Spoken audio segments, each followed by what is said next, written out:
안녕하세요, 딩몬입니다. 오늘은 한 번에 듣는 2차 세계대전입니다. 1939년부터 1945년까지 어떤 일들이 있었는지 제가 시간의 순서대로 한 번에 소개해드리도록 할게요. 오늘 끝까지 함께 하신다면요, 여러분의 똑똑함 한층 더 업그레이드 되실 겁니다. 바로 시작하죠. 때는 1939년 9월 1일이었어요. 나치 독일의 리더 히틀러는 폴란드를 공격합니다. 근데 왜 공격했을까요? 이게 좀 중요해요. 독일에도 나름의 명분이 있었어요. 당시 폴란드에는 단치히라는 도시가 있었는데요. 이 도시는 독일이 1차 세계대전에서 패배를 하면서 사실상 폴란드한테 뺏긴 도시예요.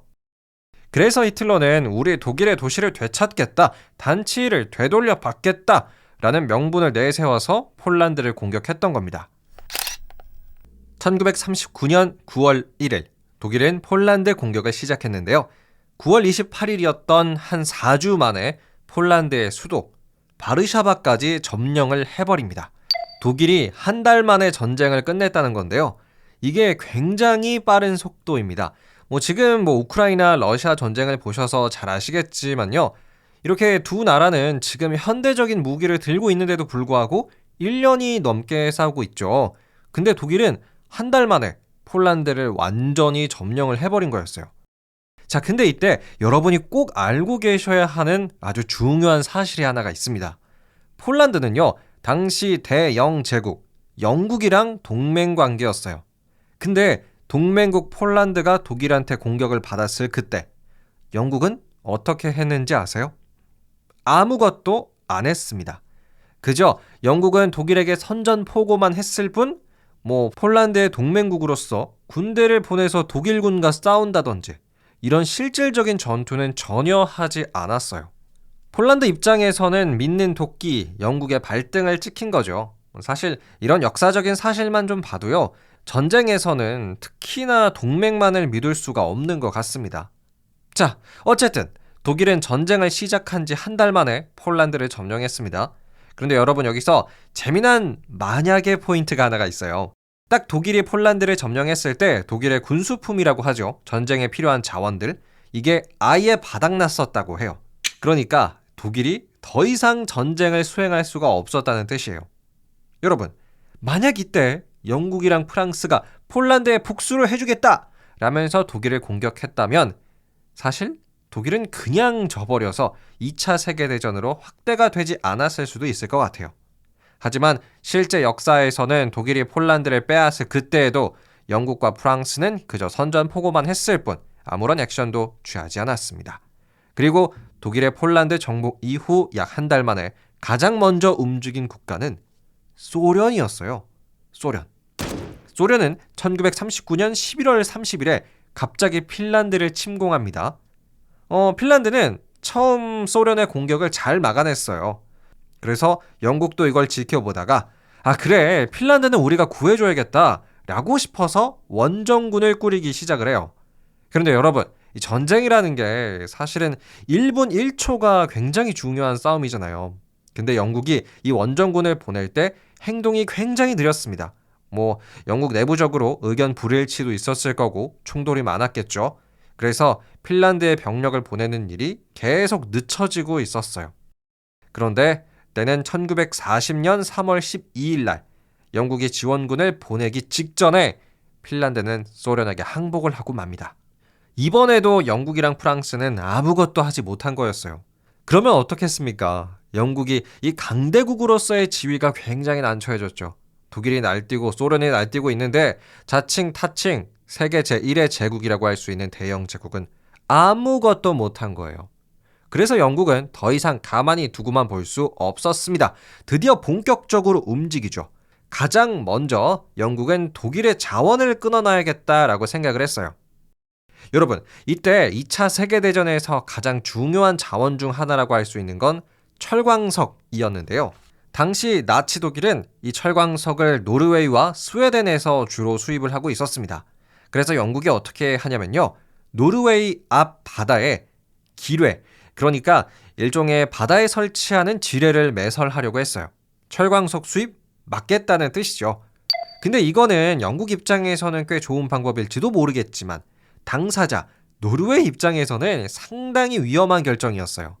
왜냐하면 나치 독일은 사실 노르웨이도 그냥 스웨덴처럼 중립국으로 놔두는 게 낫다라고 판단을 하고 있었거든요.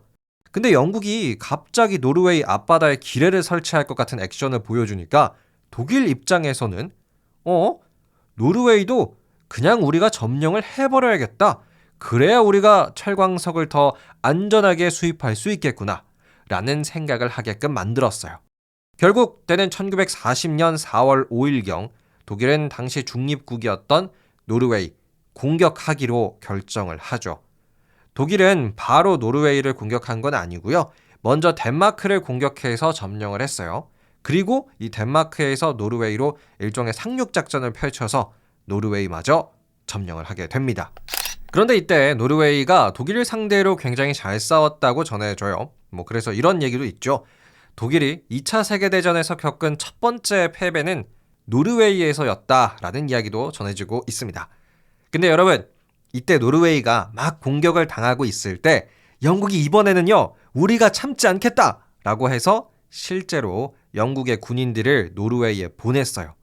하지만 별다른 활약을 못했고요. 오히려 영국의 군인 한 3,000명 정도가 독일군에 의해 사살되고 맙니다. 사실 영국의 군인들만 이렇게 희생되었을 뿐 노르웨이를 독일의 소나기에서 지켜내지 못했습니다.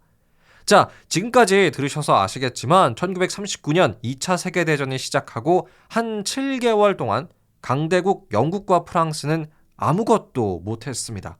폴란드 방어도 실패했고요. 핀란드 방어도 실패했고 심지어는 노르웨이와 덴마크도 지켜내지 못했어요.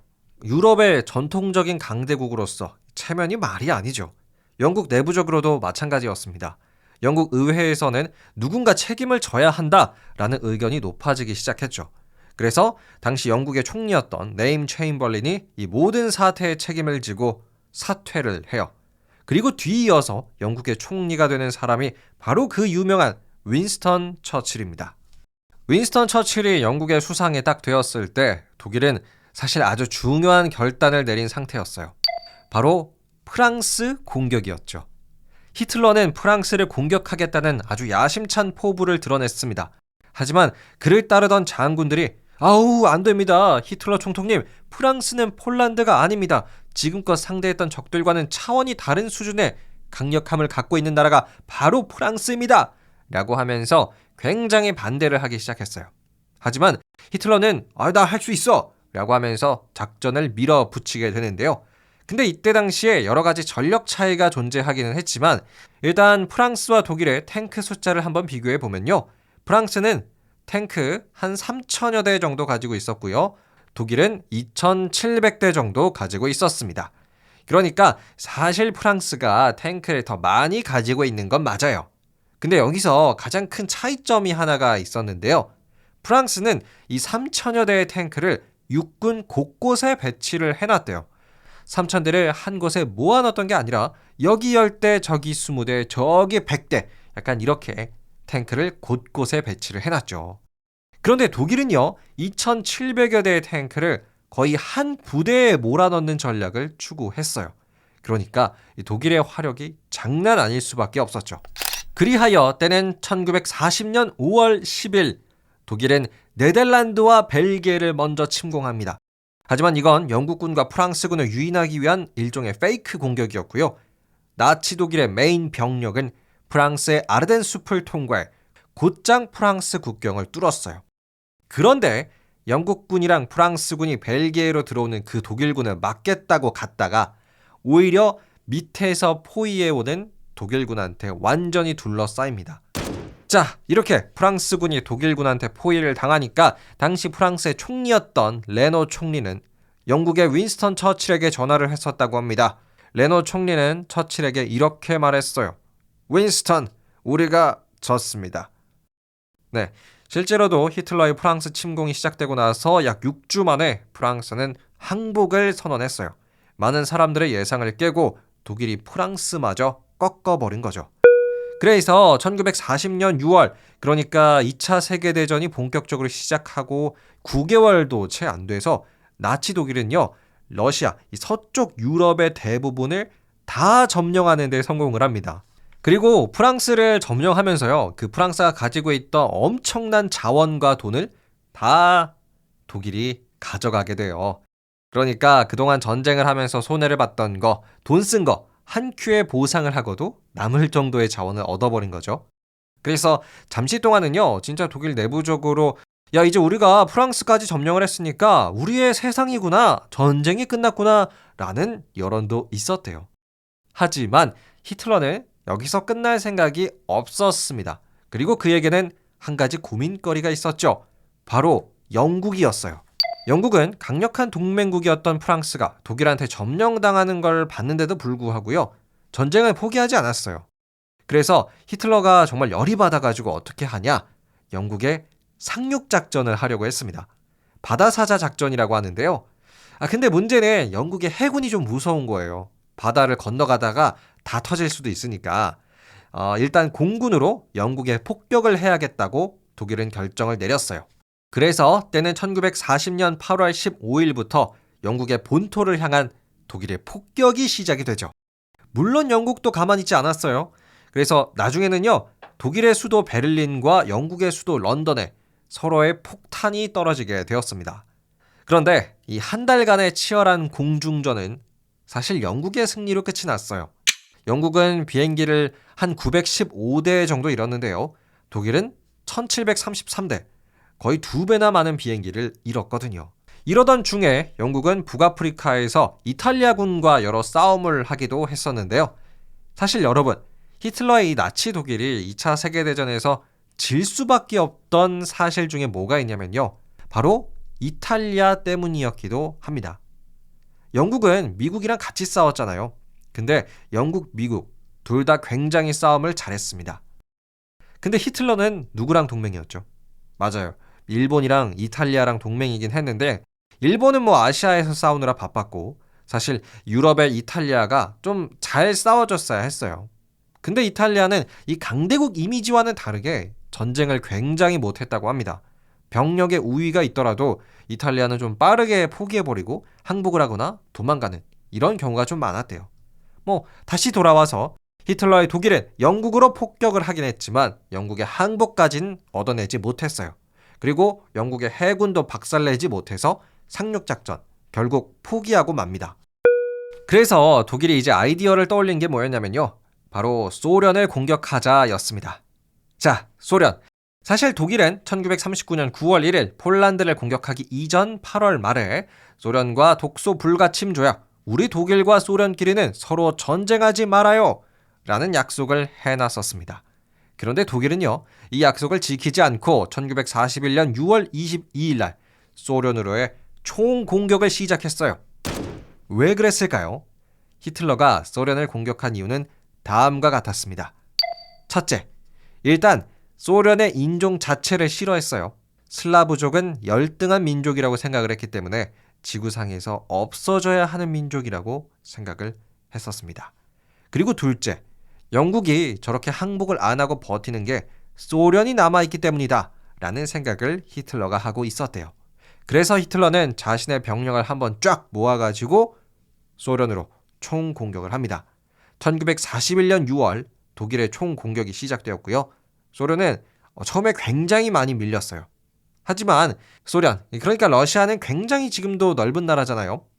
그래서 러시아의 동쪽에서 최신식의 병력을 그 주코프 장군이라는 사람이 끌고 와가지고 독일의 공격을 겨우겨우 막아내는데 성공을 합니다. 그래서 한 6개월 동안 독일과 소련이 치고받고 싸우다가 잠시 동안 전투가 종료가 됐습니다. 하지만 소련은 이미 서쪽의 땅을 독일한테 어느 정도 좀 빼앗긴 상황이었어요. 이때쯤이 바로 1941년 12월 달이었습니다.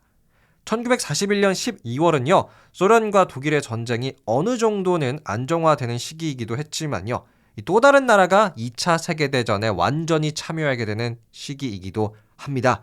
바로 미국이 등장을 해요. 중일전쟁이라고 해서요, 2차 세계대전이 일어나기 전에 일본은 중국을 공격한 적이 있습니다. 그래서 당시 미국의 루즈벨트 대통령은 일본에게 공격을 그만해라 라고 얘기를 했었어요. 왜 갑자기 미국이 중국을 공격하지 마라 라고 얘기를 했었냐면요. 미국이 중국에다가 물건을 팔아야 되는데 일본이 중국을 공격하면서 중국의 시장이 문을 닫아 버렸었거든요. 그래서 물건 팔 곳을 잃어버린 미국이 일본한테 공격을 중지하라 라고 했었다고 합니다. 하지만 일본은 미국의 의견을 귀 기울여 듣지 않았어요. 오히려 1941년 7월 일본은 프랑스령 베트남을 침공하는 결단을 내리죠. 선빵, 필승 이런 것처럼 상황을 조금 더 유리하게 이끌어 나가고 싶었던 거예요. 하지만 미국은 가만히 있지 않았습니다. 당시 일본의 가장 큰 약점, 석유를 건드리기 시작했어요. 당시 일본은 석유의 90%를 미국에서 수입을 해오고 있었는데요. 근데 미국은 일본이 너무나도 날뛰니까 오케이, 그럼 나 너네 석유 수출 안 해줘! 라고 폭탄 선언을 했어요. 그러면 일본이 전쟁을 할 수가 없죠. 석유가 없잖아요. 그래서 어떡하지? 일본이 고민하고 있을 그때 독일이 일본한테 은밀한 제안을 했었다고 합니다. 야, 일본 언제까지 끌려다닐 거야? 그냥 미국과 한판 붙어봐. 우리가 너네 무조건 도와줄게. 라고 해서 일본이 결단을 내렸어요. 오케이, 미국과 한판 붙자. 그래서 일본이 미국의 진주만을 공습하게 됩니다. 이게 바로 1941년 12월 7일이었어요. 당시 일본의 진주만 공습으로 인해서 미국 전함 8척, 항공기 300대, 그리고 미국 군인 3천여 명 이상이 목숨을 잃었는데요. 거의 미국의 태평양 함대 자체가 없어졌다라고 말을 하기도 합니다. 하지만 이 사건으로 인해서 미국은 2차 세계대전에 완전히 진심으로 참전을 하게 돼요. 그래서 이때는 1941년 12월 9일 미국은 일본을 향해 선전포고를 하고요. 그리고 이틀 뒤 독일과 이탈리아를 향해서도 정식으로 선전포고를 합니다. 자, 미국은 이때부터 해서 일본에게 복수를 하기 위해 이를 바득바득 갈았는데요. 진주만 공습 6개월 뒤 1942년 6월 미국과 일본은 미드웨이라는 섬 근처에서 한번 크게 붙었어요. 이때 미국은요, 일본에게 아주 성공적인 복수를 해줍니다. 단 5분 만에 미국의 전투기들이 일본의 항공기 330대와 항공모함 4척을 파괴시켜버리죠. 진주만 공습의 그 피해를 일본에게 고스란히 되돌려줬다라는 뜻이에요. 하지만 미국과 일본의 전쟁 이제 막 시작된 것이긴 했습니다. 그런데요, 같은 시기 일본과 미국이 미드웨이에서 치열하게 싸우고 있을 그때 1942년 6월 독일은 소련으로의 2차 총공격을 시작했습니다. 왜 이런 결정을 내렸냐면요. 일본의 진주만 공습으로 미국이 이제 독일이랑 다 선전포고를 했잖아요. 그래서 독일은 소련과의 전쟁이 아직 완전히 끝나지 않은 상태에서 미국과 싸우는 거 너무 위험하다라고 판단을 했어요. 그래가지고 독일은 아예 소련을 완전히 파괴시켜야겠다라고 선택을 내린 거죠. 1942년 6월 28일에 완전한 총공격을 다시 시작했는데요. 거의 소련이 질 뻔했대요. 근데 스탈린그라드라는 소련의 도시 앞에서 독일과 소련의 장기전이 이어진 끝에 의외로 소련이 독일을 이깁니다. 대반전이었죠. 그리고요, 이때를 기점으로 해서 나치 독일의 힘이 굉장히 많이 빠지기 시작해요.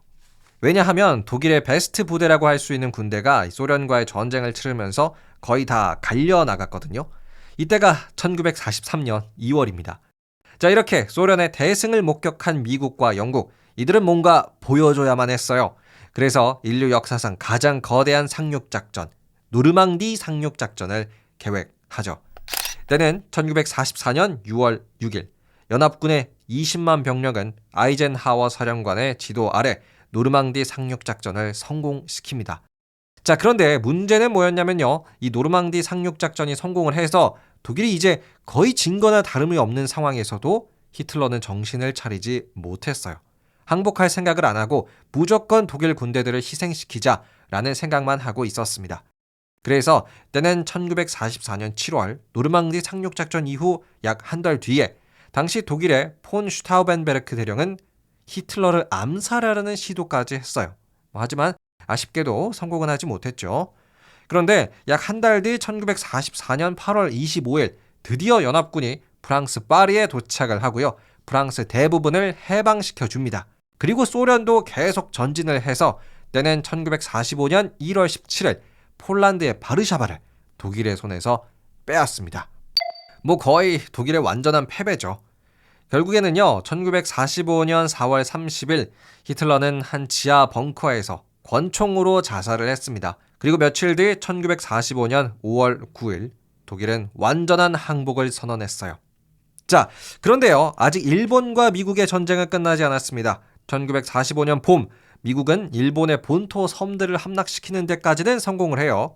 대표적으로 이오지마 섬과 오키나와를 정복했는데요. 이때 미국이 이 과정에서 깨달은 게 하나가 있습니다.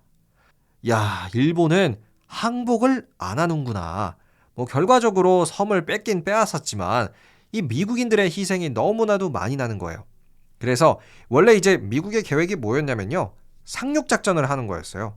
일본 본토로 대규모 상륙작전을 하는 거였는데 이걸 했다가는 미국인들이 너무나도 많이 죽을 것 같았습니다. 그런데 이 와중에 1945년 7월 16일 미국의 핵폭탄 실험이 성공을 해버려요. 그래서 미국은 이 핵폭탄을 그냥 써버려야겠다라는 생각을 하죠. 결국 때는 1945년 8월 6일 미국은 항복을 하지 않은 일본에게 본때를 보여줍니다. 일본 히로시마에 핵폭탄을 떨어뜨렸죠. 일본인 7만 명이 순식간에 사망을 했어요. 근데 이러한 상황에서도 일본의 군부는 항복하지 않았고요. 그러다 보니까 미국이 일본 나가사키에 핵폭탄을 한 발 더 떨어뜨렸습니다. 이번에는 8만 명이 순식간에 목숨을 잃었어요. 그래서 일본의 의회가 히로히토 천황, 당시 일본의 천황을 찾아가서 설득을 했다고 해요. 당신이 직접 항복해 주십시오. 그래서 히로히토 천황은 군부의 의견을 무시하고 독단적으로 8월 15일 라디오를 통해 일본의 항복을 알렸습니다. 이렇게 일본의 항복을 끝으로 2차 세계대전 약 6년간의 스토리가 끝이 나게 되죠. 그렇다면 마지막으로 이 전쟁의 결과에 대해서 한번 알아볼 텐데요. 6년이라는 기간 동안 전쟁을 치르면서 폴란드는 610만 명의 목숨을 잃었습니다. 군인 30만 명, 580만 명의 민간인들을 잃었는데요. 이 중에 3분의 1이 유대인이었다고 하죠. 그리고 소련은 600만 군의 군인과 1,400만 명의 민간인을 잃었고요. 독일은 450만 명의 군인, 그리고 59만 3천 명의 민간인, 일본은 100만 명의 군인, 그리고 60만 명의 민간인이 목숨을 잃게 됩니다. 미국은 이 국가들 중에서 가장 적은 피해를 보긴 했지만 그래도 30만 명의 군인의 목숨을 잃었어요. 지금까지 한 번에 듣는 2차 세계대전이었습니다. 끝! 네, 여러분, 오늘은 오랜 시간 들려드렸던 2차 세계대전의 마지막 총정리였습니다. 여러분은 오늘 이야기를 들으시면서 어떤 생각을 하셨나요? 여러분의 생각도 댓글로 남겨주시면 감사하겠습니다. 그럼 저는 더 재미나고 유익한 이야기로 돌아오도록 할게요. 구독과 하트도 부탁드립니다. 감사합니다. 안녕히 계세요.